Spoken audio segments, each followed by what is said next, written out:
गौतम बुद्ध से एक शिष्य ने पूछा, गुरुदेव, मौत के बाद क्या होता है? आत्मा के साथ क्या किया जाता है? बुद्ध ने एक तीर के जरिए शिष्य को दिया उत्तर जीवन और जीवन से जुड़े विषयों पर गौतम बुद्ध का नजरिया बहुत सटीक और एकदम समझ में आने वाला ही रहा है। उन्होंने कभी किसी विषय को बहुत उलझा कर नहीं समझाया। अपने शिष्यों की सारी जिज्ञासाएं वे साधारण से उदाहरणों से ही हल कर दिया करते थे।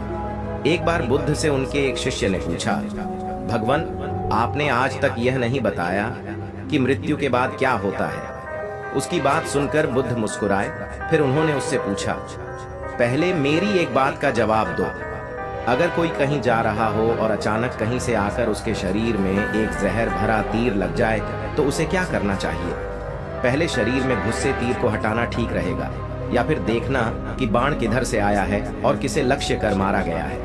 शिष्य ने कहा, पहले तो शरीर में घुसे तीर को तुरंत निकालना चाहिए, नहीं तो जहर पूरे शरीर में फैल जाएगा। बुद्ध ने कहा, बिल्कुल ठीक कहा तुमने। अब यह बताओ कि पहले इस जीवन के दुखों के निवारण का उपाय किया जाए या मृत्यु की बाद की बातों के बारे में सोचा जाए? जो हमारे वश में है ही नहीं, उसका विचार ही क्यों करना? किसकी मृत्यु कब आएगी, ये सिर्फ परमात्मा जानता है।